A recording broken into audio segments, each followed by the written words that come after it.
हाँ जी, good morning class. सभी को नमस्कार, सुप्रभात, राम राम। जल्दी से लाइव आ जाइए आप लोग। महिमा यादव, वेरी गुड मॉर्निंग।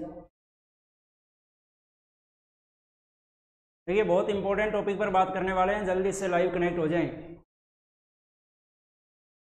जैसा कि थंबनेल में आपने देखा होगा, आज का आपका टॉपिक रहेगा इंडियन प्रेसिडेंट, भारत का राष्ट्रपति। और भारत के राष्ट्रपति के टॉपिक पर हम बात करेंगे, तो जल्दी से जल्दी अपने दोस्तों को शेयर कर दीजिए ताकि सभी लाइव कनेक्ट हो जाएं।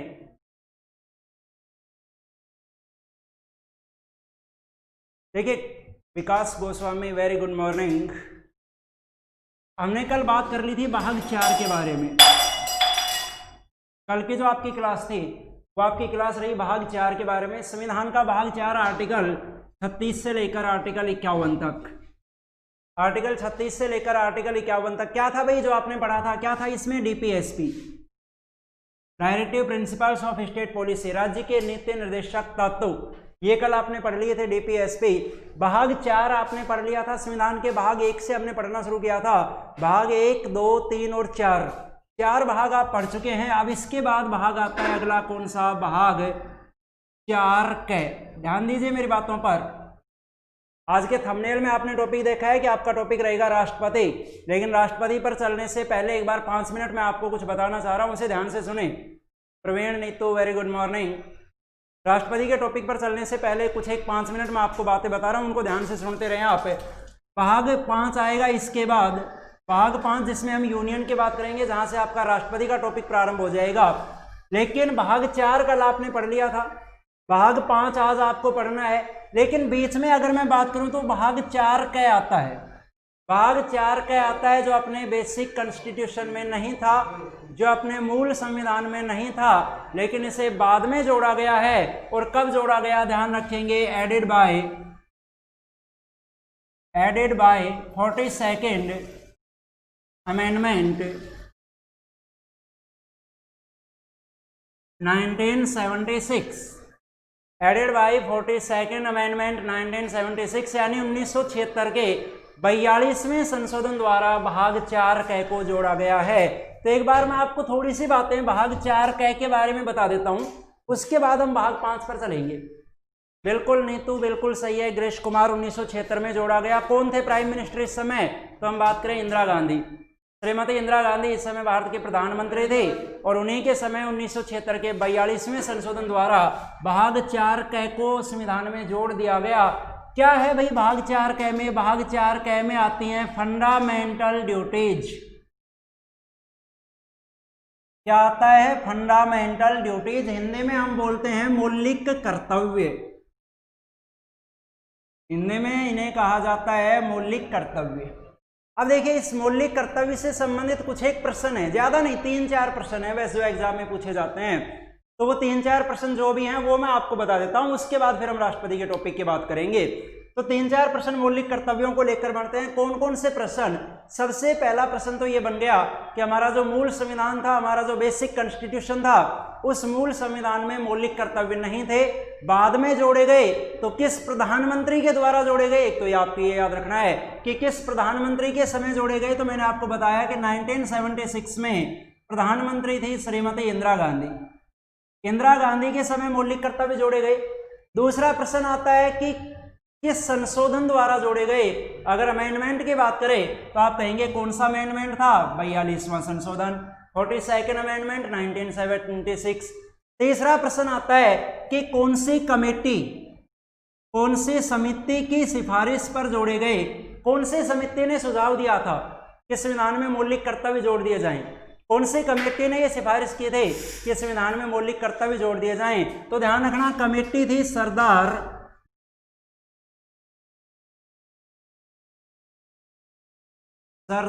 स्वर्ण सिंह कमेटी। कौन सी कमेटी हो गई भाई? सरदार स्वर्ण सिंह कमेटी। मौलिक कर्तव्य के टॉपिक का मोस्ट इंपोर्टेंट क्वेश्चन है ये कि कौन सी कमेटी की सिफारिश पर मौलिक कर्तव्य जोड़े गए। तो आप ध्यान रखेंगे, सरदार स्वर्ण सिंह कमेटी की सिफारिश पर मौलिक कर्तव्यों को संविधान में जोड़ दिया गया था।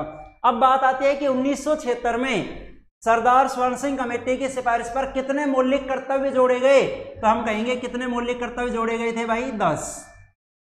शुरू में कितने मौलिक कर्तव्य जोड़े गए थे? तो हम कहेंगे 10 मौलिक कर्तव्य जोड़े गए। जबकि प्रेजेंट जो अपना कॉन्स्टिट्यूशन है, उस प्रेजेंट कॉन्स्टिट्यूशन में कितने मौलिक कर्तव्य हैं? तो हम कहेंगे 11। एक बाद में जोड़ा गया कौन सा? शिक्षा। शिक्षा को 11वें मौलिक कर्तव्य के रूप में जोड़ा गया है, यानी शिक्षा 11वां मौलिक कर्तव्य है। और ये कौन से अमेंडमेंट द्वारा जोड़ा गया? तो ध्यान रखेंगे 86th अमेंडमेंट 2002, 86वां संशोधन 2002। बिल्कुल नीतू, आपके सारे आंसर सही हैं। नीतू और ग्रीश कुमार, बिल्कुल आपके सारे आंसर सही हैं। तो 86वें संशोधन 2002 द्वारा शिक्षा को 11वें मौलिक कर्तव्य के रूप में जोड़ दिया गया। यानी वर्तमान में हमारे संविधान में कितने मौलिक कर्तव्य हैं भाई?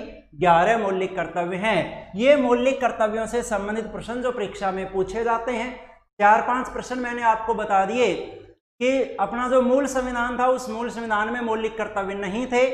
सरदार स्वर्ण सिंह कमेटी की सिफारिश पर इंदिरा गांधी के समय 42वें संशोधन 1976 द्वारा 10 मौलिक कर्तव्य जोड़े गए, जबकि 11वां मौलिक कर्तव्य शिक्षा के रूप में जोड़ा गया, वो 86वें संशोधन 2002 द्वारा जोड़ा गया। एक प्रश्न और आप याद रख लें कि मौलिक कर्तव्य कहां से ग्रहण किए गए हैं? तो आप याद रखेंगे कि fundamental duties has been taken from Russia. कहां से ली गई हैं? रसिया से ली गई हैं। यानी मौलिक कर्तव्य कहां से हमने ग्रहण किए हैं? सोवियत संघ। मौलिक कर्तव्य भाई हमने कहां से ग्रहण किए? सोवियत संघ, रूस से। मैंने कहा कि fundamental duties has been taken from Russia, यानी ये रूस से लिए गए हैं। तो ये आपके मौलिक कर्तव्यों से संबंधित प्रश्न हैं। बिल्कुल ग्रीश कुमार, बिल्कुल सही बताया आपने। तो आप एक बार कैप्चर करना चाहें तो इसे आप कैप्चर कर सकते हैं।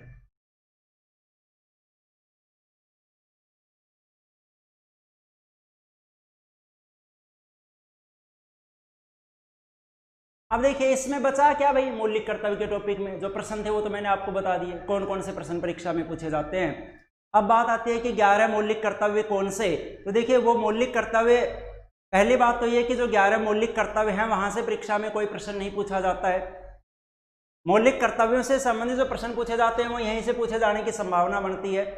11 मौलिक कर्तव्य हैं, वो मैं आपके सामने बोर्ड पर नहीं लिख रहा हूं क्योंकि टाइम वेस्ट करने का कोई फायदा नहीं है। वो आप टेलीग्राम चैनल पर देखेंगे तो मौलिक कर्तव्य के मैं नोट्स डाल रखे हैं, डाले तो नहीं, अभी डालूंगा क्लास के बाद, आप देख लेना। तो उसमें 11 मौलिक कर्तव्य कौन कौन से हैं वो आपको नोट्स में लिखे हुए मिलेंगे, उन्हें आप पढ़ सकते हैं। जैसे हमारा पहला मौलिक कर्तव्य है कि हम संविधान का सम्मान करें, हम राष्ट्रीय ध्वज और राष्ट्रगान का सम्मान करें। इस प्रकार 11 मौलिक कर्तव्य हैं। कौन कौन से मौलिक कर्तव्य वो मुझे यहाँ पर लिखने की आवश्यकता नहीं है। तो ये आपका भी भाग 4 का कंप्लीट। अब मैं बात कर रहा हूँ आपसे, देखिए संविधान का सबसे बड़ा भाग, संविधान का सबसे इंपॉर्टेंट भाग, आप किसी भी एग्जाम में बैठे जो आपको सबसे अधिक प्रश्न मिलेंगे वो सबसे अधिक प्रश्न भाग 5 से मिलेंगे। संविधान का सबसे बड़ा भाग है, सबसे महत्वपूर्ण भाग है भाग 5। तो आज दोस्तों हम बात करने वाले हैं भाग 5 के बारे में।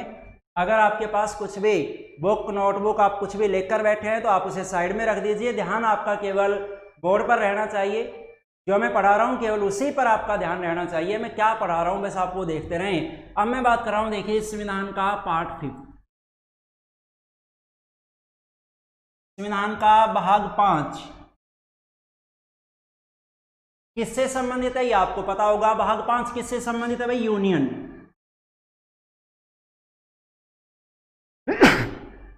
सॉरी, भाग 5 किससे संबंधित है? यूनियन यानी संघ से संबंधित है। कौन से आर्टिकल आते हैं भाग 5 में? तो देखिए भाग 5 में आर्टिकल आते हैं आर्टिकल 52 से शुरू होकर और आर्टिकल 151 तक।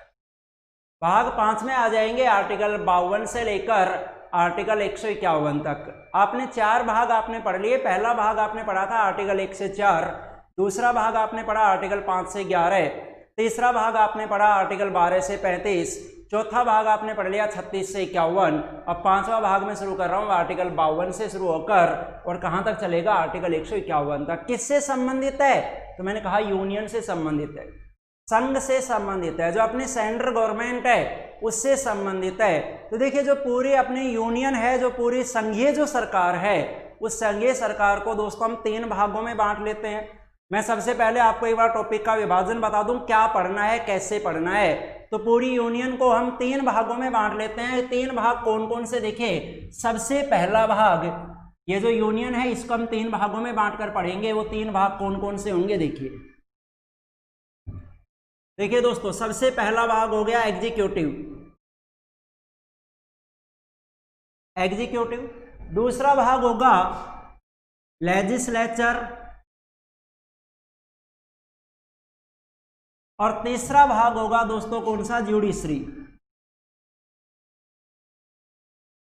पहला भाग हमने कहा कि पहला भाग होगा, वो पहला भाग होगा एग्जीक्यूटिव, दूसरा भाग लेजिस्लेचर और तीसरा भाग ज्यूडिशरी। एग्जीक्यूटिव यानी हिंदी में जिसे कहा जाता है कार्यपालिका, हिंदी में दोस्तों जिसे कहा जाता है कार्यपालिका। लेजिस्लेचर जिसे कहा जाता है विधायिका, और ज्यूडिशरी जिसे कहा जाता है न्यायपालिका। ज्यूडिशरी जिसे कहा जाता है न्यायपालिका। 3 भागों में दोस्तों हमने इसे बांटा, एग्जीक्यूटिव, लेजिस्लेचर एंड ज्यूडिशरी। कौन से आर्टिकल, आर्टिकल 52 से लेकर आर्टिकल 151 तक। तो देखिए, अगर सबसे पहले मैं बात करूं कि जो एग्जीक्यूटिव है वो एग्जीक्यूटिव चलती है भाई आर्टिकल 52 से लेकर आर्टिकल 78 तक। आर्टिकल 52 से लेकर आर्टिकल 78 तक किसका प्रावधान मिलेगा आपको, कार्यपालिका का प्रावधान। इसके बाद 79 से शुरू हो जाएगी, कहां से शुरू हो जाएगी, आर्टिकल 79। आर्टिकल 79 से शुरू होकर और 123, आर्टिकल 79 से लेकर आर्टिकल 123 तक आपको क्या मिलेगा, विधायिका का वर्णन मिलेगा। और उसके बाद आर्टिकल 124 से शुरू होकर और 147 तक आपको मिलेगी न्यायपालिका। आर्टिकल 124 से शुरू होकर आर्टिकल 147 तक आपको मिलेगी भारत की न्यायपालिका, भारत का सुप्रीम कोर्ट। इन आर्टिकल्स को हमने 3 भागों में बांट लिया। किस तरीके से हमें पढ़ना है, हम सबसे पहले कार्यपालिका पढ़ेंगे, उसके बाद हम विधायिका पढ़ेंगे, उसके बाद हम न्यायपालिका पढ़ेंगे। तो देखिए, कार्यपालिका की अगर मैं बात करूं कि कार्यपालिका में हम किसे काउंट करें भाई, अगर मैं बात करूं कार्यपालिका कि कार्यपालिका में हम किसे काउंट करें, तो देखिए कार्यपालिका में कौन कौन आते हैं। कार्यपालिका में भाई आ जाएंगे यहां पर, कार्यपालिका में प्रेसिडेंट, प्रेसिडेंट यानी राष्ट्रपति। दूसरा आ जाएगा इसमें वाइस प्रेसिडेंट यानी उपराष्ट्रपति। तीसरा इसमें जो आएगा वो तीसरा इसमें आ जाएगा काउंसिल ऑफ मिनिस्टर्स यानी मंत्री परिषद। फिर आ जाएगा इसमें भारत का प्राइम मिनिस्टर यानी प्रधानमंत्री। हमने यहाँ पर क्या कहा, देखिए इसमें कौन कौन शामिल होंगे कार्यपालिका में। तो भाई कार्यपालिका में राष्ट्रपति होगा, उपराष्ट्रपति होगा, मंत्री परिषद होगी, प्रधानमंत्री होगा, और इसके अलावा अटॉर्नी जनरल ऑफ इंडिया, इसके अलावा अटॉर्नी जनरल ऑफ इंडिया यानी भारत का महान्यायवादी। कौन कौन होंगे, राष्ट्रपति, उपराष्ट्रपति, प्रधानमंत्री, मंत्री परिषद और भारत का महान्यायवादी। अब देखिए कहां से कहां तक, आर्टिकल 52 से लेकर आर्टिकल 78 तक। तो अगर सबसे पहले मैं बात करूं प्रेसिडेंट के बारे में, तो प्रेसिडेंट कहां से कहां तक मिलेंगे आपको, आर्टिकल 52 से शुरू होकर आर्टिकल 62 तक। आर्टिकल 52 से शुरू होकर आर्टिकल 62 तक किसका वर्णन मिलेगा, राष्ट्रपति का वर्णन मिलेगा। इसके बाद आर्टिकल 63 से शुरू हो जाएगा प्रेसिडेंट, वाइस प्रेसिडेंट। 63 से लेकर 71 तक आपको वर्णन मिलेगा उपराष्ट्रपति का। उसके बाद काउंसिल ऑफ मिनिस्टर्स जो आर्टिकल 74 में है, मंत्री परिषद आर्टिकल 74 में, प्राइम मिनिस्टर यानी प्रधानमंत्री आर्टिकल 75 में, और attorney general of India article 76 में। यानी आर्टिकल 74 में मंत्री परिषद, आर्टिकल 75 में प्रधानमंत्री और आर्टिकल 76 में मिलेगा आपको भारत का महान्यायवादी। तो ये तो हम बात करेंगे कार्यपालिका के अंतर्गत। यानी कार्यपालिका में आपको क्या क्या पढ़ना है, ये टॉपिक आपको पढ़ने हैं। राष्ट्रपति पढ़ना है, उपराष्ट्रपति पढ़ना है, प्रधानमंत्री पढ़ना है, मंत्री परिषद पढ़नी है और भारत का महान्यायवादी पढ़ना है। इसके बाद यदि मैं बात करूं लेजिस्लेचर, इसके बाद मैं आपसे बात कर रहा हूं लेजिस्लेचर, विधायिका के बारे में। तो देखिए विधायिका किसे कहा जाता है भाई, भारत की संसद को। विधायिका किसे कहा जाता है, भारत की संसद को। तो संसद का जो आपको वर्णन मिलेगा वो मिलेगा आर्टिकल 79 में। और यह आपको पता होगा कि संसद का निर्माण राष्ट्रपति, लोकसभा और राज्यसभा से मिलकर होता है। संसद किससे मिलकर बनती है? राष्ट्रपति, लोकसभा और राज्यसभा से मिलकर। तो संसद मिलेगी आर्टिकल 79 में। राष्ट्रपति के बारे में हम यहाँ पर पढ़ चुके होंगे, दोबारा पढ़ने की आवश्यकता नहीं है। लोकसभा की अगर मैं बात करूँ तो लोकसभा होगी आर्टिकल 81 में और राज्यसभा होगी आर्टिकल 80 में। यानी विधायिका में आपको, लेजिस्लेचर में आपको क्या पढ़ना है? लेजिस्लेचर में आपको पार्लियामेंट पढ़नी है। लेजिस्लेचर में आपको संसद के बारे में पढ़ना है, पार्लियामेंट के बारे में पढ़ना है। तो यहां हम पढ़ेंगे पार्लियामेंट के बारे में, जिसमें लोकसभा, राज्यसभा और राष्ट्रपति। उसके बाद मैं बात करूं ज्यूडिशरी, तो देखिए ज्यूडिशरी में आप क्या पढ़ेंगे? ज्यूडिशरी में हमें दो चीजें पढ़नी है। यहां ज्यूडिशरी में हम पढ़ेंगे एक तो भारत का सुप्रीम कोर्ट, एक तो भारत का सर्वोच्च न्यायालय। किसी भाई ने पूछा sir attorney general of India कौन है? भाई वर्तमान में जो भारत के महान्यायवादी हैं वो के वेणुगोपाल है। मैं टॉपिक पढ़ाऊंगा डिटेल से, एक एक चीज बताऊंगा। यहाँ मैं आपको केवल इस टॉपिक का विभाजन करके बता रहा हूँ कि आपको इस टॉपिक में पढ़ना क्या है। मैंने कहा था सबसे महत्वपूर्ण टॉपिक है भारतीय संविधान का, सबसे बड़ा टॉपिक है ये भाग 5, ये कई दिनों तक चलेगा। क्योंकि आप बात करें अकेला राष्ट्रपति 4-5 दिन ले लेगा, फिर उसके बाद उपराष्ट्रपति, प्रधानमंत्री में 3 से 4 दिन लग जाएंगे। तो अटॉर्नी जनरल वर्तमान में के वेणुगोपाल है। बाकी पूरी डिटेल बताऊंगा जब टॉपिक आएगा तब। तो इधर मैं बात कर रहा हूं कि न्यायपालिका में आपको क्या पढ़ना है? न्यायपालिका में आपको सुप्रीम कोर्ट पढ़ना है। सुप्रीम कोर्ट यानी भारत का सर्वोच्च न्यायालय, जो आर्टिकल 124 से लेकर आर्टिकल 147 तक आ जाता है। और इसके बाद आपको पढ़ना है CAG, controller and auditor general of India. Hindi में कहा जाता है भारत का नियंत्रक एवं महालेखा परीक्षक, जो आता है आर्टिकल 148 में, आर्टिकल 148 में। यानी आपको न्यायपालिका, ज्यूडिशरी में आपको 2 पॉइंट पढ़ने हैं, जिसमें एक तो आपको भारत का सुप्रीम कोर्ट पढ़ना है, आर्टिकल 124 से शुरू हो जाता है, और एक आपको भारत का CAG, controller and auditor general of India, जो कि आर्टिकल 148 में है। तो ये टॉपिक आपको यहाँ पर पढ़ने हैं।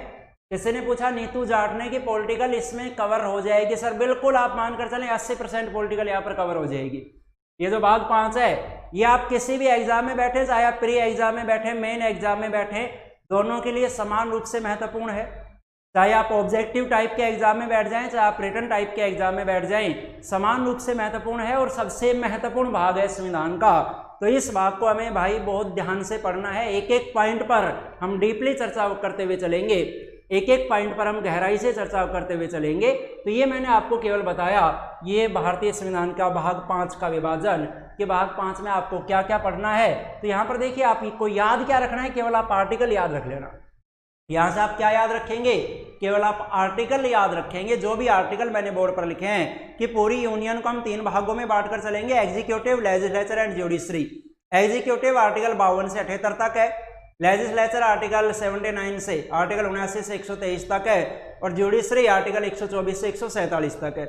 एग्जीक्यूटिव में आपको पढ़ना है राष्ट्रपति, जो कि आर्टिकल 52 से 62, उसके बाद उपराष्ट्रपति आर्टिकल 63 से 71, उसके बाद प्रधानमंत्री आर्टिकल 75 में आ जाता है, मंत्रिपरिषद आर्टिकल 74 में आ जाती है, और भारत का महान्यायवादी आर्टिकल 76 में आ जाता है। अगर मैं बात करूं लेजिस्लेचर यानी विधायिका की, तो उसमें संसद आएगी आर्टिकल 79 में, राज्यसभा आएगी आर्टिकल 80 में, और लोकसभा आएगी आर्टिकल 81 में। और अगर हम बात करें ज्यूडिशरी, जो कि आर्टिकल 124 से 147 तक, जिसमें सुप्रीम कोर्ट आ जाएगा, और आर्टिकल 148 में भारत का नियंत्रक एवं महालेखा परीक्षक यानी भारत के कैग की वहां पर हम बात करेंगे आर्टिकल 148 में। तो आप एक बार इसे कैप्चर कर लीजिए विभाजन को, उसके बाद फिर मैं एक एक टॉपिक से शुरू करूंगा आपको पढ़ाना।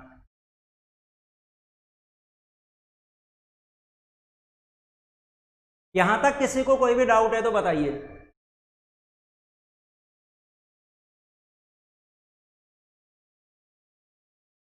यहां तक अगर किसी भी भाई को कुछ भी पूछना है तो बताइए, क्लियर है तो बताइए, ताकि मैं आगे चलूं। और देखिए, अब हम पढ़ना स्टार्ट करेंगे। यहां से शुरू करते हैं भाई, एग्जीक्यूटिव से पढ़ना शुरू करते हैं, कार्यपालिका से पढ़ना शुरू करते हैं। और कार्यपालिका जहां हमने बताया कि आर्टिकल 52 से शुरू होगी, और आर्टिकल 52 से क्या शुरू हो जाएगा? तो हमने कहा आर्टिकल 52 से प्रेसिडेंट ऑफ इंडिया, भारत का राष्ट्रपति शुरू हो जाएगा। तो आज दोस्तों हम चर्चा करते हैं भारत के राष्ट्रपति के बारे में। और देखो, एक बात का विशेष ध्यान रखना, ज्यादातर लोग क्या करते हैं, जीके को वन लाइनर के रूप में पढ़ते रहते हैं, और ये आपको अच्छी तरीके से पता है कि वर्तमान में वन लाइनर का जमाना नहीं है भाई, एक एक लाइन के प्रश्न नहीं पूछे जाएंगे, कंसेप्ट पढ़ना पूरा, आपका पूरा जो कंसेप्ट है वो क्लियर हो जाना चाहिए। तो हम शुरू करते हैं। भारत का राष्ट्रपति, प्रेसिडेंट ऑफ इंडिया।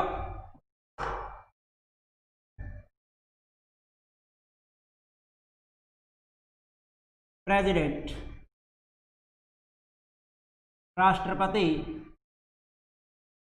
जो आएगा भाई आर्टिकल 52 से आर्टिकल 62, आर्टिकल 52 से शुरू होकर आर्टिकल 62 तक। अब आप ये समझिए कि जो एक्चुअल पॉलिटी है ना वो आज से स्टार्ट हुई है, क्योंकि जो पॉलिटी का जो मेन भाग है, जो पॉलिटी के महत्वपूर्ण प्रश्न बनते हैं वो तो भाई आज से ही शुरू हुए हैं। तो आप मानकर चलें कि वास्तविक पॉलिटी की आज शुरुआत होती है। एक एक चीज को हमें डीपली पढ़ते हुए चलना है, गहराई से पढ़ते हुए चलना है। प्रश्नों की मैं यहाँ आपसे भी चर्चा करूंगा, प्रश्न का आंसर पहले मुझे आप देंगे, उसके बाद फिर मैं बताऊंगा। तो देखिए सबसे पहले मैं शुरुआत कर रहा हूँ आर्टिकल 52 से। मैंने कहा कि राष्ट्रपति जो कि आर्टिकल 52 से शुरू हो जाता है। तो देखिए आर्टिकल 52 में क्या कहा गया, आर्टिकल 52 में कहा गया है पोस्ट ऑफ प्रेसिडेंट। आर्टिकल 52 में क्या आ जाता है भाई, पोस्ट ऑफ प्रेसिडेंट यानी राष्ट्रपति का पद। आर्टिकल 52 में यह बात कही गई है कि भारत का एक राष्ट्रपति होगा जो भारत की कार्यपालिका का अध्यक्ष होगा। कहां मिलेगा आपको ये वर्णन, ये वर्णन मिलेगा भाई आपको आर्टिकल 52 में। आर्टिकल 52 में कहा गया कि भारत का एक राष्ट्रपति होगा जो भारत की कार्यपालिका का वर्णन होगा, यानी राष्ट्रपति के जो पद का वर्णन किया गया है वो कौन से आर्टिकल में मिलेगा, आर्टिकल 52 में आपको मिलेगा राष्ट्रपति का पद। अब मैं आपसे एक प्रश्न पूछ रहा हूं कि आप मुझे ये बताएंगे कि राष्ट्रपति का पद कौन से देश से ग्रहण किया गया है, जल्दी से बता दीजिए। आता आपको सब कुछ है, आप मुझे बताते हुए रहे बस केवल। मैंने कहा था मैं डीपली धीरे धीरे एक एक पॉइंट पर चर्चा करते हुए आगे बढ़ूंगा। तो बताएं आप मुझे कि राष्ट्रपति का पद कौन से देश से ग्रहण किया गया है, जल्दी बताएं।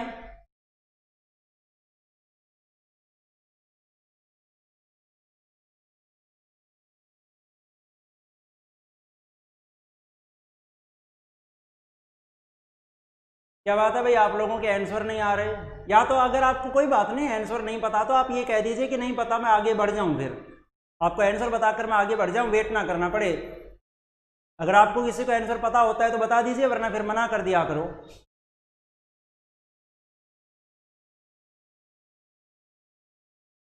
वेरी गुड नीतू जाट, शाबाश भैया, से बता दिया करो। नहीं पता कोई बात नहीं, मैं बताऊंगा अगर आपको नहीं पता तो, लेकिन फिर भी कोशिश मैं ये करता हूं कि आपसे ही पूछा जाए। चलिए कोई बात नहीं, मैं बताता हूं। देखिए चलिए आप मुझे ये बता दीजिए, कोई बात नहीं, अगर आपको राष्ट्रपति नहीं पता तो आप मुझे ये बता दीजिए कि जो पार्लियामेंट है, जो संसद है, उस संसद का प्रावधान कौन से देश से ग्रहण किया गया है, पार्लियामेंट का प्रावधान कौन से देश से ग्रहण किया गया है। अगर वो पता है तो वो बता दीजिए, फिर आपकी ये बातें क्लियर हो जाएंगी।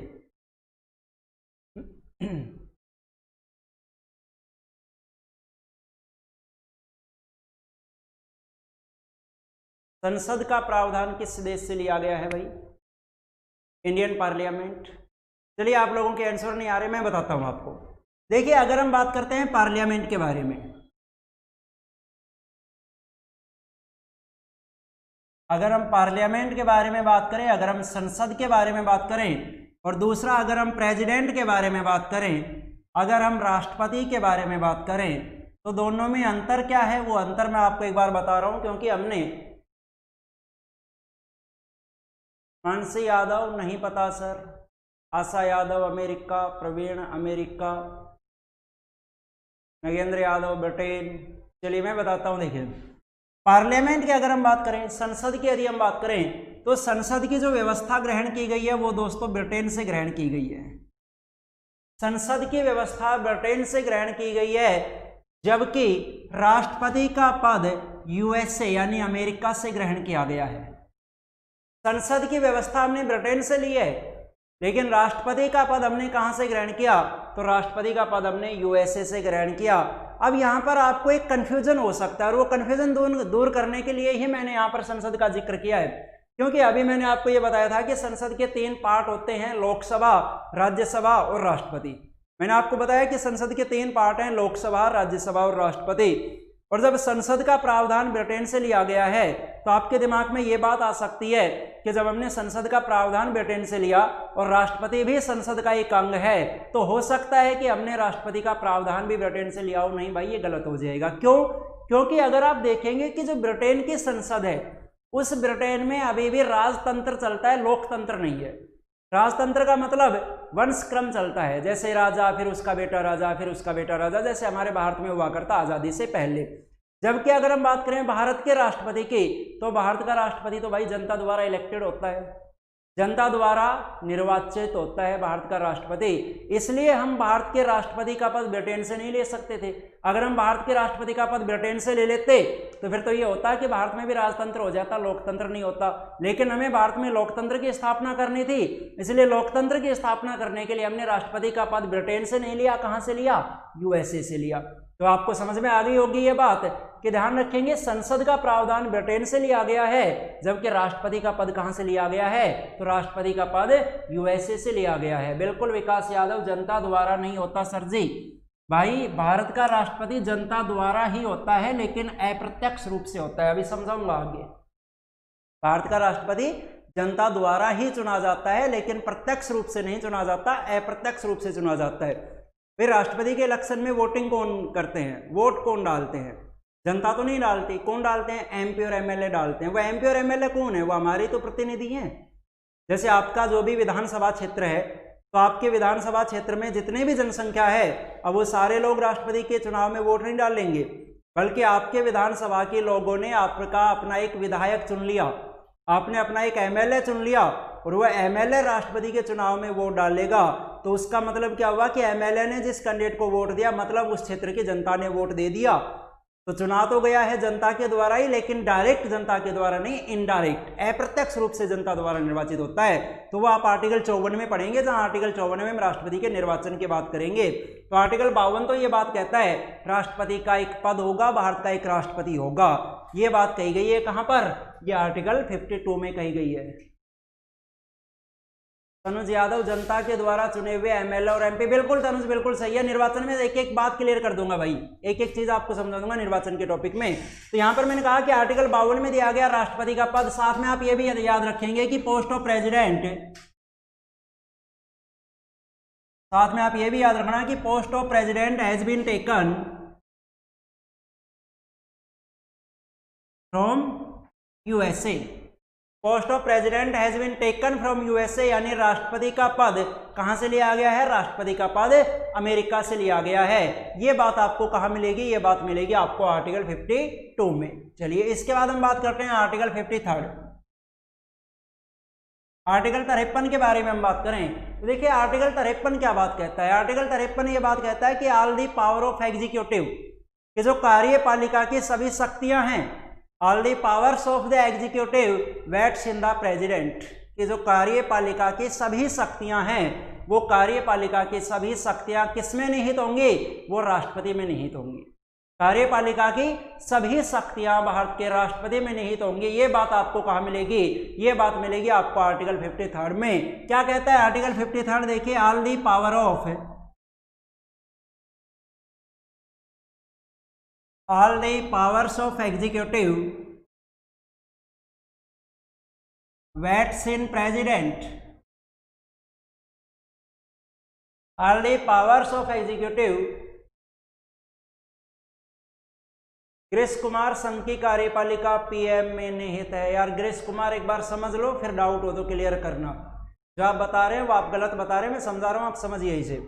All the powers of executive vests in president, article 53 कहता है कि कार्यपालिका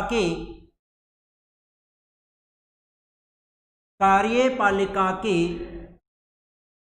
सभी शक्तियां राष्ट्रपति में निहित होती हैं। कार्यपालिका की सभी शक्तियां राष्ट्रपति में निहित होती हैं। ये बात आपको कहाँ मिलेगी? ये बात आपको मिलेगी आर्टिकल 53 में, आर्टिकल 53 में, कि जो भारत की कार्यपालिका है उस कार्यपालिका की सभी शक्तियां राष्ट्रपति में निहित होती हैं, लेकिन उन शक्तियों का प्रयोग कौन करता है? उन शक्तियों का प्रयोग करता है प्रधानमंत्री। अगर हम संवैधानिक दृष्टि से बात करें, अगर हम बाई लॉ बात करें, अगर आप संवैधानिक दृष्टि से बात करेंगे, बाई लॉ बात करेंगे, तो संवैधानिक दृष्टि से कार्यपालिका की सभी शक्तियां राष्ट्रपति में निहित होती हैं, लेकिन उन शक्तियों का प्रयोग कौन करता है? उन शक्तियों का प्रयोग प्रधानमंत्री करता है। इसलिए भारत की जो कार्यपालिका है उसके दो अध्यक्ष होते हैं। कौन कौन दो अध्यक्ष होते हैं? एक तो होता है भाई नाम मात्र का अध्यक्ष,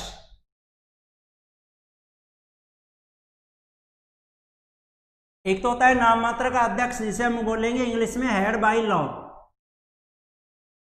यानी संविधान के अनुसार अध्यक्ष, और एक होता है कार्यपालिका का वास्तविक अध्यक्ष। एक होता है कार्यपालिका का वास्तविक अध्यक्ष। वास्तविक अध्यक्ष जिसे हम कह देते हैं फैक्टो हेड। वास्तविक अध्यक्ष फैक्टो हेड कौन होगा? तो अब मैं दोनों आपको बता देता हूं। देखिए, मैंने कहा कि संविधान के अनुसार कार्यपालिका की सभी शक्तियां किसमें निहित होंगी? राष्ट्रपति में निहित होंगी। संविधान के अनुसार कार्यपालिका की सभी शक्तियां राष्ट्रपति में निहित होंगी, लेकिन उन शक्तियों का प्रयोग कौन करता है? उन शक्तियों का वास्तव में प्रयोग कौन करता है? तो हम कहेंगे राष्ट्रपति का, वो सॉरी प्रधानमंत्री करता है। तो भाई वास्तविक अध्यक्ष तो कौन हुआ?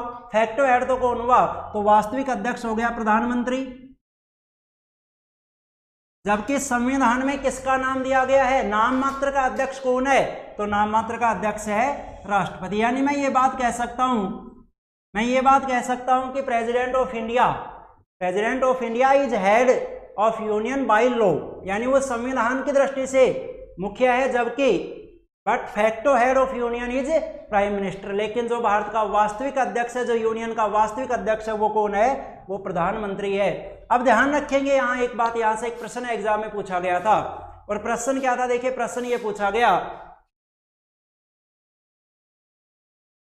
कृष्ण कुमार पीएम नहीं सर, पीएम मीन्स प्रेसिडेंट। हाँ बिल्कुल प्रेसिडेंट। तो मैं प्रश्न की बात कर रहा था। प्रश्न क्या पूछा गया? देखिए, प्रश्न पूछा गया कि कार्यपालिका में वह बराबर वालों में पहला होता है। प्रश्न पूछा गया कि वह बराबर वालों में पहला होता है, तो बताइए कि वह कौन है? मैंने कहा कि वह बराबर वालों में पहला होता है, तो वह कौन है? आपके सामने ऑप्शन है राष्ट्रपति और प्रधानमंत्री। मैंने कहा दोनों ही अध्यक्ष हैं, दोनों ही बराबर हैं, लेकिन बराबर वालों में पहला कौन है? जल्दी बताइए। यानी इन दोनों में भी पहले कौन है, राष्ट्रपति या प्रधानमंत्री? देखिए, बड़ा ही अटपटा क्वेश्चन सेट किया गया था कि वह बराबर वालों में पहला होता है, तो पहला कौन होगा? कृष्ण कुमार, रोहित यादव, बिल्कुल आपने बताया प्रधानमंत्री। दोनों बराबर वाले हैं, लेकिन दोनों बराबर वालों में भी पहला कौन है? तो पहला प्रधानमंत्री है, क्योंकि वो सरकार का अध्यक्ष होता है। ध्यान रखना, अब जो मैं आपको समझाने चाह रहा हूं उस बात को आप ध्यान रखना कि यहां पर मैंने कहा कि नाम मात्र का अध्यक्ष है कौन? राष्ट्रपति। किसका अध्यक्ष होता है? एग्जीक्यूटिव का। नाम मात्र का अध्यक्ष है राष्ट्रपति। इसे हम कहेंगे भारत के कार्यपालिका का अध्यक्ष या भारत का अध्यक्ष। राष्ट्रपति को हम कहेंगे देश का अध्यक्ष, राष्ट्र का अध्यक्ष या कार्यपालिका का अध्यक्ष। जबकि प्रधानमंत्री कौन होता है? प्रधानमंत्री होता है सरकार का अध्यक्ष। प्रधानमंत्री कौन होता है? प्रधानमंत्री होता है हेड ऑफ गवर्नमेंट। सरकार का अध्यक्ष प्रधानमंत्री होता है। अब देखिए, यहां से 3-4 प्रश्न आपके सामने बन गए। क्या बात कहता है आर्टिकल 53? आर्टिकल 53 कहता है कि all the powers of executive vests in president of India, कि कार्यपालिका की सभी शक्तियां राष्ट्रपति में निहित होती हैं, लेकिन उन सभी शक्तियों का वास्तव में प्रयोग प्रधानमंत्री करता है। तो भाई वास्तव में जो प्रयोग करेगा वो तो वास्तविक मुखिया कहलाएगा। वास्तव में प्रयोग कौन कर रहा है? प्रधानमंत्री कर रहा है, तो प्रधानमंत्री तो कहलाएगा फैक्टो हेड, वास्तविक अध्यक्ष। जबकि किसके नाम से शक्तियां दी गई हैं संविधान में? तो किसके नाम से दी गई हैं? राष्ट्रपति के नाम से। तो राष्ट्रपति क्या कहलाएगा? नाम मात्र का अध्यक्ष। राष्ट्रपति क्या कहलाएगा? नाम मात्र का अध्यक्ष। 2 प्रश्न तो यही एग्जाम में पूछे जाते हैं। अगर आपसे पूछा जाए कि भारत का नाम मात्र का अध्यक्ष, तो आप कहेंगे राष्ट्रपति। अगर आपसे पूछा जाए वास्तविक अध्यक्ष, तो आप कहेंगे प्रधानमंत्री। दूसरा प्रश्न अगर आपसे यह पूछा जाए कि भारत देश का या भारत राष्ट्र का अध्यक्ष कौन है, तो राष्ट्र का अध्यक्ष राष्ट्रपति है। कार्यपालिका कह दो, राष्ट्र कह दो, भारत कह दो, कुछ भी कह दो। कार्यपालिका का अध्यक्ष, भारत का अध्यक्ष या राष्ट्र का अध्यक्ष कौन है? राष्ट्रपति है। लेकिन सरकार का अध्यक्ष कौन होता है? सरकार को कौन चलाता है? तो सरकार का अध्यक्ष होता है वो प्रधानमंत्री होता है।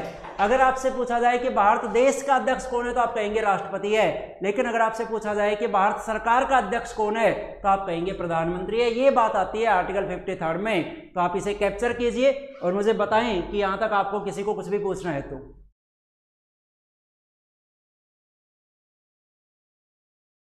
कैप्चर कीजिए आर्टिकल 52 एंड 53, 52 एंड 53 दोनों को कैप्चर कर लीजिए और यहां तक आपको कुछ भी पूछना है तो बताइए।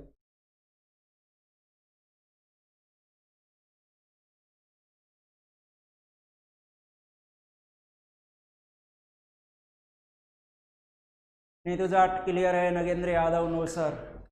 चलें भाई आगे, आगे आता है article 54, article 54।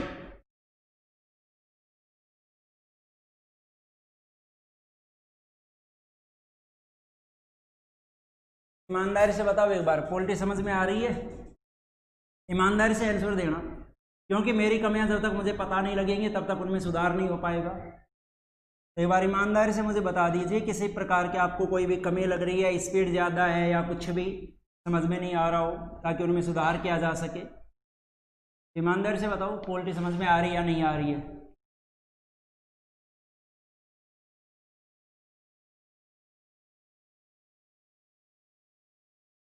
Girish Kumar clear है, तनुज यादव हाँ जी, गिरीश कुमार यस सर, तनुज यादव कोई दिक्कत नहीं है। यार मुझे फिर भी एक बात मुझे फील होती है, देखिए मैं मन की बात बता देता हूँ आज आप लोगों को।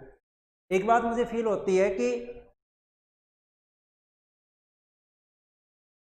तनुज यादव बिल्कुल कोई दिक्कत नहीं है, नीतू जाट सर बिल्कुल अच्छे से आ रही है, पारुल यादव आप पढ़ाओ और समझ में ना आए सर, अरे पारुल ये तो बस आप लोगों का प्यार है।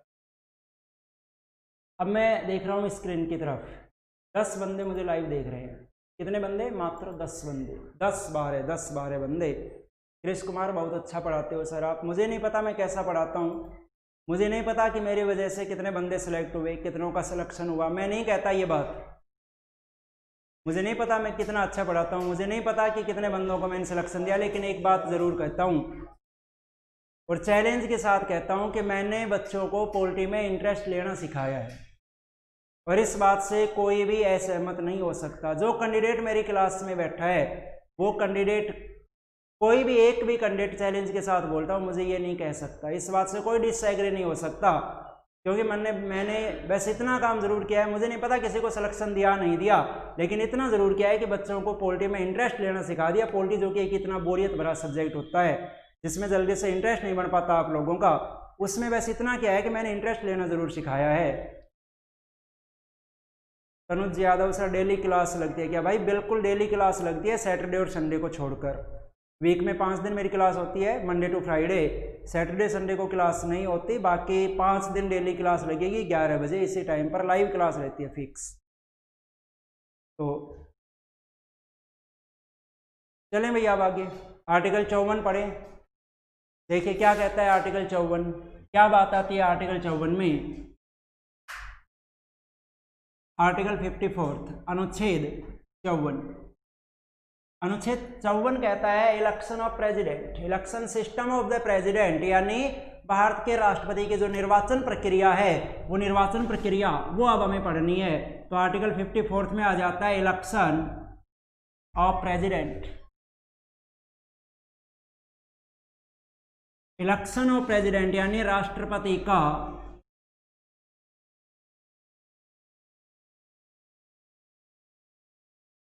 इलेक्शन ऑफ प्रेसिडेंट, राष्ट्रपति का जो निर्वाचन आता है वो राष्ट्रपति का निर्वाचन आता है आर्टिकल 54 में, अनुच्छेद 54 में। तो सबसे पहले आप मुझे एक बार ये बता दीजिए कि जो इलेक्शन सिस्टम है वो कौन से देश से ग्रहण किया गया है, जल्दी से बता दीजिए कि राष्ट्रपति की निर्वाचन प्रक्रिया कौन से देश से ग्रहण की गई है।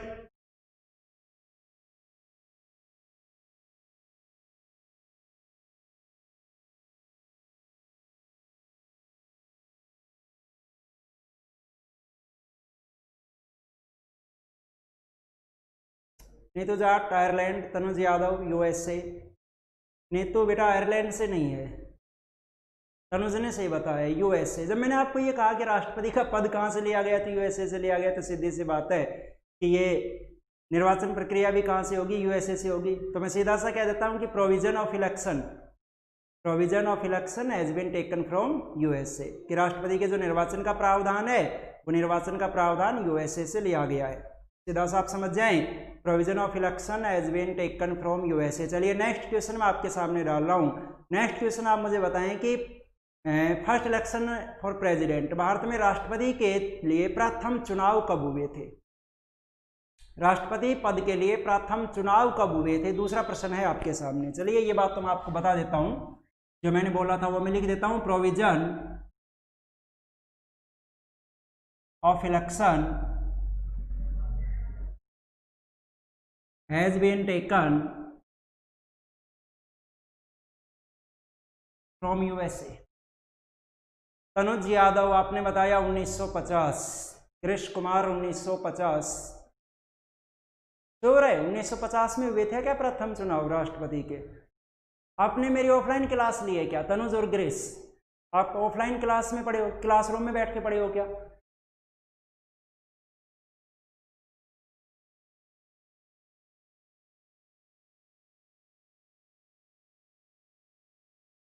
और बाकी भी आंसर दे दीजिए, जितने भी कैंडिडेट लाइव देख रहे हैं आंसर दे दिया करो, गलत हो सही हो कोई फर्क नहीं पड़ता। तनुज यादव नहीं, चलिए कोई बात नहीं, यहाँ पढ़ लीजिए। देखिए मैंने आपको ऑफलाइन क्लास में जो भी कैंडिडेट पढ़े हुए हैं उनको बता भी रखा है, फिर एक बार बता देता हूँ कि भारत में जो फर्स्ट इलेक्शन हुए थे, भारत में जो पहले चुनाव हुए थे वो पहले चुनाव 1952 में हुए थे। मैंने आपको पहले भी बताया हुआ है, आगे फिर बताऊंगा जब आप लोकसभा और राज्यसभा के टॉपिक की बात करेंगे तो फिर बताऊंगा कि भारत की जो लोकसभा का गठन हुआ था वो भारत की लोकसभा का गठन कब हुआ था भाई? 17 अप्रैल 1952। भारत की राज्यसभा का गठन कब हुआ था? 3 अप्रैल 1952। यानी लोकसभा और राज्यसभा का गठन 17 अप्रैल और 3 अप्रैल को हुआ था। उनकी पहली बैठक हुई थी 13 मई 1952। समझ गए होंगे फर्स्ट इलेक्शन कब हुए, तो आप समझ गए होंगे पहला चुनाव कब हुआ? 1952 में। तो मैं कह सकता हूं कि first election for president, first election for president यानी राष्ट्रपति के लिए प्रथम चुनाव कब करवाए गए? 1952 में, 1952 में प्रथम चुनाव करवाए गए थे। प्रवीण 1950 में नहीं है भाई, 1952 में प्रथम चुनाव हैं। तो ये दो बातें तो मैंने आपको ये बता दी कि provision of election has been taken from USA, राष्ट्रपति का जो निर्वाचन का जो प्रावधान है, निर्वाचन की जो प्रक्रिया है वो हमने यूएसए से ग्रहण की है। और दूसरी बात मैंने आपको ये बता दी कि राष्ट्रपति के प्रथम चुनाव जो करवाए गए वो 1952 में करवाए गए।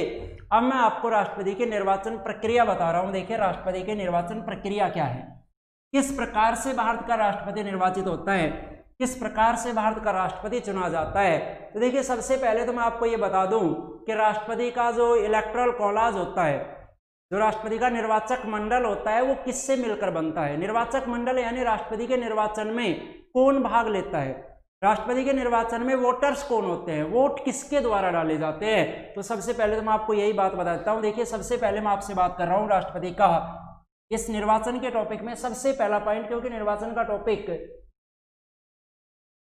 का जो टॉपिक होगा वो निर्वाचन का टॉपिक काफी लंबा टॉपिक रहेगा। एक बीच में मैं आपको आंसर दे दूं। ग्रीश कुमार ने बताया कि सर जी first president doctor Rajendra Prasad 1950 से 1962। बिल्कुल सही है ग्रीश कुमार तुम्हारा आंसर कि first president doctor Rajendra Prasad कब से कब तक? 1950 से 1962 तक। लेकिन ग्रीश बेटा यहाँ पर एक डाउट है, वो क्लियर कर लो पहले, वो मैं आपको बता दूं। यहाँ पर एक डाउट है वो मैं आपको क्लियर कर देता हूँ, आपको समझ में आ जाएगा। नहीं ग्रीश बिल्कुल सही है, आपने कहा क्या गलत है सर? ये गलत नहीं है, गलत नहीं है, बिल्कुल सही है। लेकिन आप एक बात ध्यान देना कि जो अपनी कॉन्स्टिट्यूशनल असेंबली थी, जो हमारी संविधान सभा थी, वो संविधान सभा की जो लास्ट बैठक हुई थी, कब हुई थी भाई लास्ट बैठक? 24 जनवरी 1950 संविधान सभा की अंतिम बैठक हुई थी। संविधान सभा का लास्ट सेशन था ये, संविधान सभा का जो लास्ट सेशन था, संविधान सभा की जो अंतिम बैठक थी वो 24 जनवरी 1950 को हुई थी। और 26 जनवरी 1950 को हमें भारत का संविधान लागू करना था। संविधान सभा के द्वारा जो अपनी कॉन्स्टिट्यूशनल असेंबली थी, संविधान सभा थी, उसके द्वारा संविधान बना लिया गया था। 26 जनवरी 1950 को हमें संविधान लागू करना था। और जिस दिन संविधान लागू होगा वो दिन कहलाएगा रिपब्लिक डे, गणतंत्र दिवस। और उस दिन हमें एक राष्ट्रपति की आवश्यकता होगी।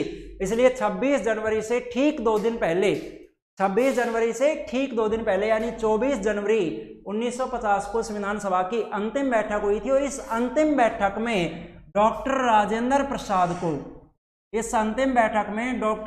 प्रसाद को विदाउट इलेक्शन, बिना चुनाव के भारत का फर्स्ट प्रेसिडेंट चुना गया था। भारत का पहला राष्ट्रपति चुना गया था विदाउट इलेक्शन के।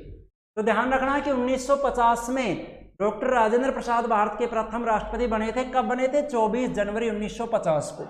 इसके बाद 1950 से लेकर 1952 तक ये राष्ट्रपति रहे। 1950 से लेकर 1952 तक ये राष्ट्रपति रहे। जब 52 में फर्स्ट इलेक्शन हुए, जब 52 में पहली बार इलेक्शन हुए तो इन्होंने चुनाव जीता और 52 से 57 तक राष्ट्रपति रहे, क्योंकि राष्ट्रपति का कार्यकाल 5 साल का होता है। फिर 57 में इलेक्शन हुए तो 57 में फिर इन्होंने चुनाव जीता और 57 से 62 तक ये राष्ट्रपति रहे। यानी अगर आपसे ये पूछा जाए कि डॉक्टर राजेंद्र प्रसाद कितनी बार राष्ट्रपति निर्वाचित हुए, इलेक्टेड कितनी बार हुए हैं, ध्यान रखना, इलेक्टेड कितने बार हुए हैं, तो इलेक्टेड केवल 2 ही बार हुए हैं।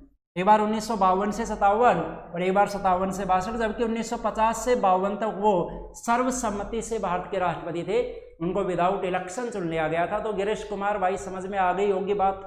बता दो गिरीश कुमार, कोई डाउट है तो।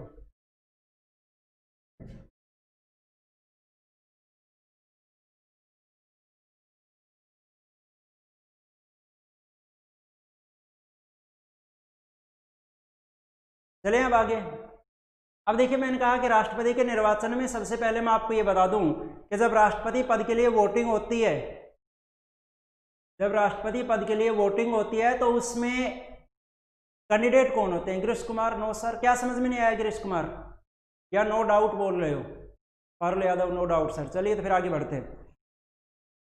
तो सबसे पहले मैं आपको ये बता दूं कि जब राष्ट्रपति के लिए इलेक्शन करवाए जाते हैं तो उस इलेक्शन में, उस चुनाव में कौन कौन भाग लेते हैं, कौन कौन शामिल होते हैं, यानी राष्ट्रपति का जो निर्वाचक मंडल होता है, वो निर्वाचक मंडल, राष्ट्रपति का जो इलेक्टोरल कॉलेज होता है, वो किससे मिलकर बनता है? शाबाश गिरीश कुमार, नो डाउट। चलिए, बहुत अच्छी बात है। तो देखिए, सबसे पहले मैं यहाँ पर आपसे बात कर रहा हूँ राष्ट्रपति के इलेक्टोरल कॉलेज की,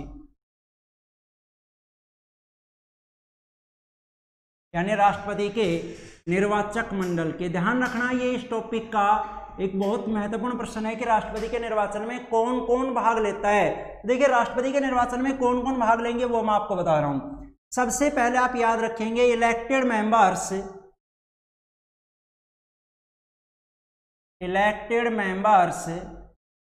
of Lok Sabha and Rajya Sabha. Elected members of Lok Sabha and Rajya Sabha, यानी लोकसभा और राज्यसभा के केवल जो इलेक्टेड मेंबर हैं, केवल जो निर्वाचित सदस्य हैं, वो भाग लेंगे, ना कि नॉमिनेटेड मेंबर्स। ध्यान रखना, जो नॉमिनेटेड मेंबर होते हैं वो भाग नहीं लेते, जो मनोनीत मेंबर हैं, मनोनीत सदस्य हैं, वो भाग नहीं लेते, केवल इलेक्टेड मेंबर्स ही भाग लेते हैं। दूसरा, इसमें कौन भाग लेंगे? Elected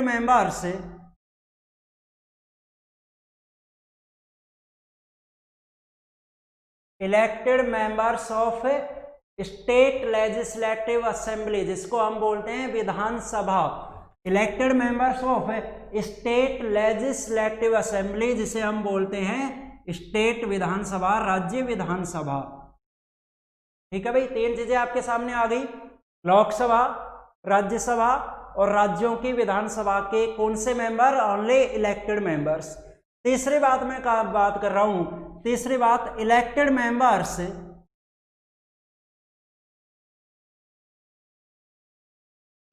members of Delhi and Puducherry Vidhan Sabha. तीसरी बात मैंने आपको बताई कि दिल्ली और पांडिचेरी विधानसभा के निर्वाचित सदस्य, यानी कौन कौन भाग लेगा, अब आप समझिए। देखिए, राष्ट्रपति के निर्वाचन में कौन कौन भाग लेंगे? लोकसभा और राज्यसभा के निर्वाचित सदस्य, साथ में सभी राज्यों की Vidhan Sabha, elected members of all states Vidhan Sabha, state legislative assembly, सभी राज्यों की विधानसभा के इलेक्टेड मेंबर, और साथ में दिल्ली और पांडिचेरी की जो विधानसभा है उनके इलेक्टेड मेंबर्स। क्योंकि ये आपकी जानकारी में होगा कि जो भारत की यूनियन टेरिटरीज हैं, जो भारत के केंद्र शासित प्रदेश हैं, उनमें से केवल 2 ही प्रदेशों में विधानसभा है, जो कि एक दिल्ली में है, एक पांडिचेरी में, तीसरी अभी जम्मू कश्मीर में स्थापित हो जाएगी।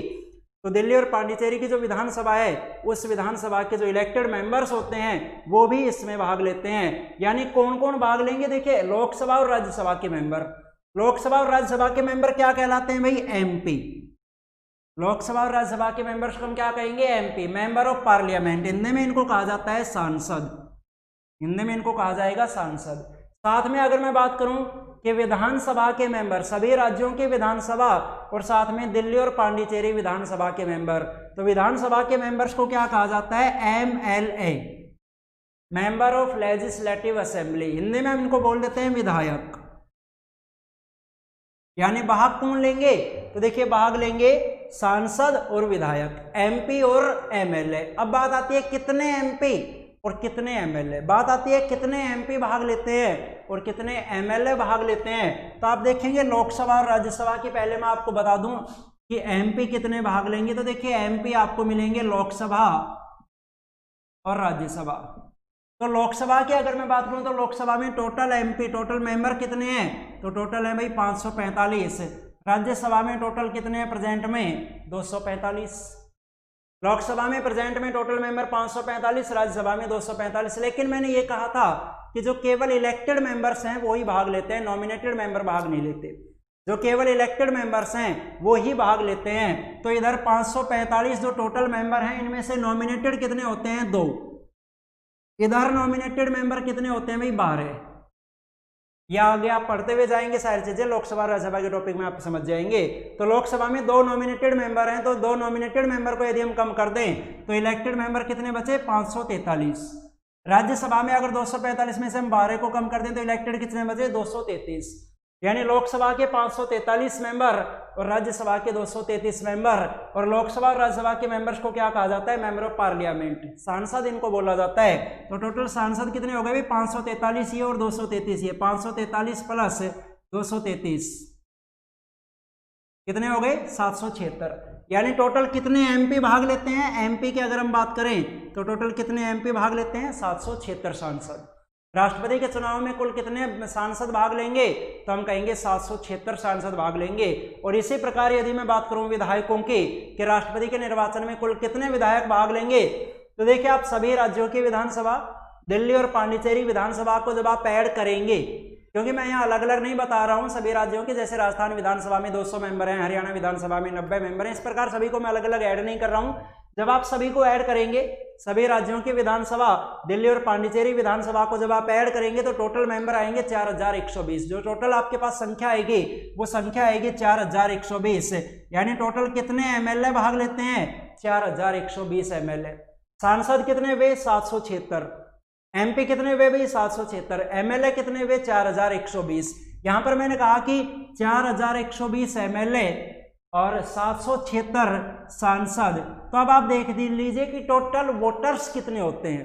अगर आपसे पूछा जाए कि राष्ट्रपति के इलेक्शन में टोटल वोटर्स कितने हैं, तो देखिए 6, 7 और 2 9, 7 और 1 8, कितने हो गए भाई टोटल, 4896। यानी राष्ट्रपति के निर्वाचक मंडल में कितने सदस्य शामिल होते हैं, जो राष्ट्रपति का जो इलेक्टोरल कॉलेज होता है उसमें कितने मेंबर होते हैं, तो हम कहेंगे 4896 मेंबर शामिल होते हैं। तो बताइए राष्ट्रपति का निर्वाचक मंडल समझ में आया नहीं आया, जल्दी से बता दीजिए।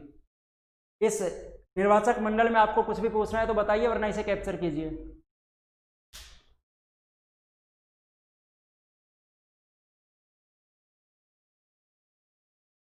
हाँ भाई, कोई भी डाउट है यहाँ तक क्लियर कर सकते हैं, बता सकते हैं, कोई भी डाउट है तो।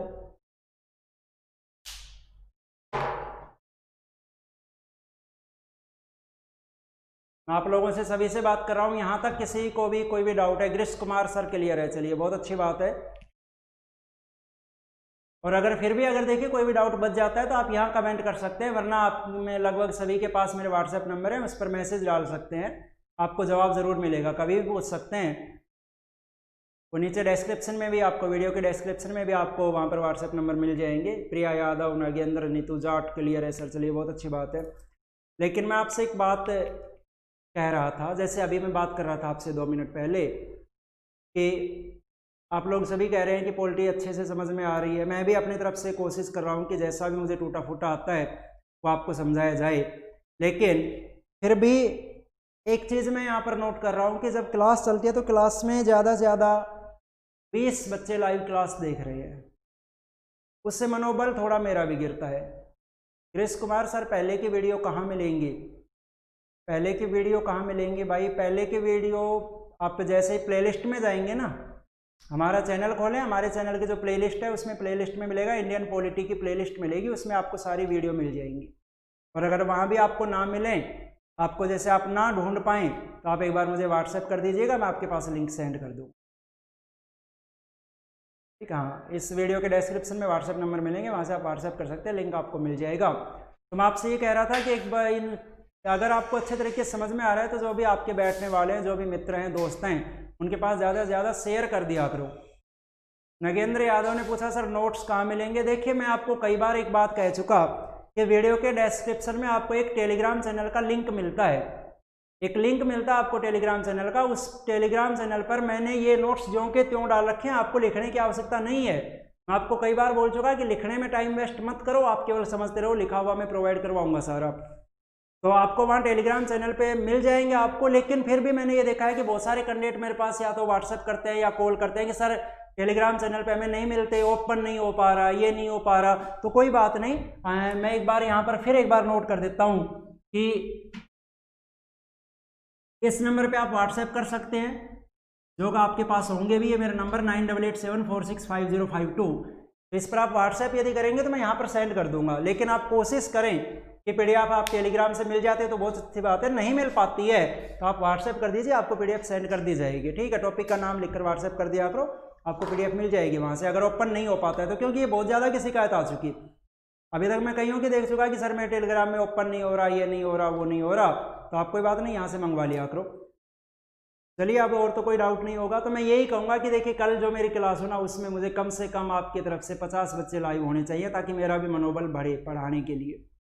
कम से कम मुझे 50 बच्चे लाइव चाहिए। अगर आपको अच्छे तरीके से समझ में आ रहा है, शेयर कर दिया करो अपने दोस्तों के पास, लाइक कर दिया करो, चैनल को सब्सक्राइब कर लीजिए। चलिए, कल मिलते हैं, बहुत बहुत धन्यवाद।